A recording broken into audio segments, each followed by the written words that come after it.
आली आली भाग्यलक्ष्मी। तुम्ही माझ्यासाठी जे काही केलं ना त्याबद्दल मी तुमची लई आभारी आहे। खरंच लई उपकार झाले तुमचे। आता फक्त एकच विनंती आहे,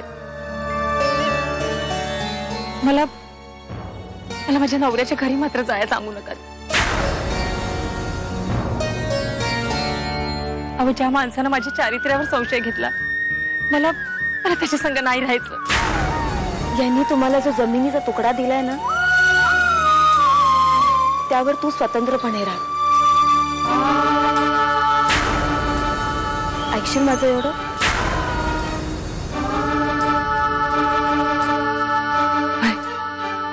चालेल मला। अरे बाबा कदमचं पितळ उघडं पडलं, त्यात आपलं नाव खराब व्हायला नको म्हणून बापाजीने शिक्षा केली असेल। मी सांगतो यात बापाजीचा काहीतरी डाव असणार। आई मला ना काही सुचतच नाहीये की सरिता तिकडे माहेरी जाऊन बसलीये, त्यात ते सुदेष्ट प्रकरण, त्याने मला नुसता मनस्ताप झालाय। माझ्या आयुष्यात ना काही चांगलं घडतच नाहीये। मी काय करतो माहिती का, मी ना त्या सरिताला सरळ घटस्फोटच देतो आणि दुसरं लग्न करून मोकळा होतो। अरे पण सूर्या, तू इथे? आय एम सॉरी, मला माझी चूक कळली आहे। सरिता परत आली आहे।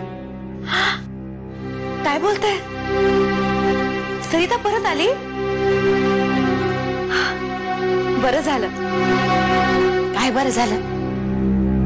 अगं हिच्यासारखी बहन शोधून सापडायची नाही।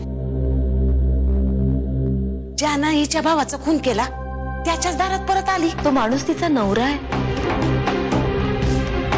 म्हणून काय झालं? ज्यानं हिच्या भावाचा खून केला तो खुनीच आहे। लोकांची दिशाभूल करण्यासाठी अशी नाटकं काही वेळा करावी लागतात रे। हे समजा ठीक आहे हो, ते झालं पण मला परत गावात यायची परवानगी द्या हो।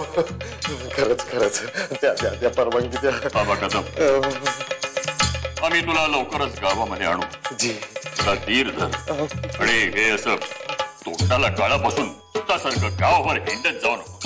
जा। ठीक आहे। माझ्या संसाराचं काय ना ते मी बघून घे। तू मध्ये मध्ये नाक खुपसण्याची काही एक गरज नाही, कळलं? आणि हो, माझ्या नवऱ्याविषयी कुणीही वाईट बोललेलं मी खपवून घेणार नाही, लक्षात ठेव।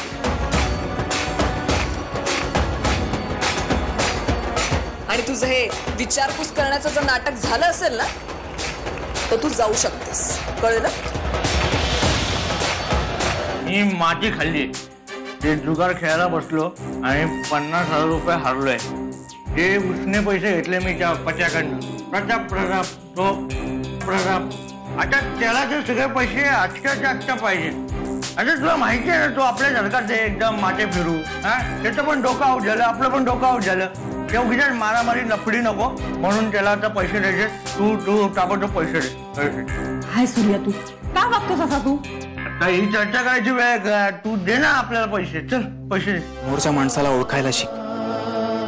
ती व्यक्ती तुझ्याशी जशी वागेल ना तसाच तिच्या बरोबर व्यवहार करायला शिक। हा मला कळतंय तुला हे जमणं कठीण आहे, पण जर तू असं केलं नाहीस ना तर ही सगळी माणसं तुझं जगणं कठीण करतील। सूर्याला पैसे हवे होते म्हणून देते, आणि मला वाटतं एवढी माहिती खूप झाली तुझ्यासाठी। निदान त्यांना एवढे पैसे का हवेत हे तर माहित असलं पाहिजे ना। ए काशी, तू आम्हाला शिकू नको ना। बरोबर बोलते काशी।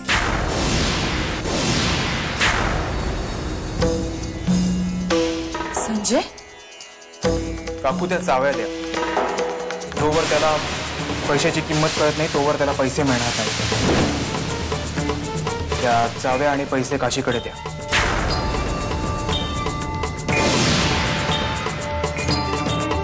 काकू त्या चाव्या द्या।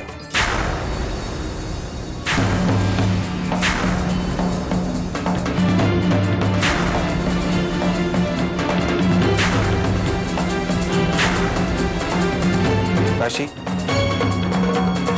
आता ह्या चाव्या आजपासून तुझ्याकडेच राहतील।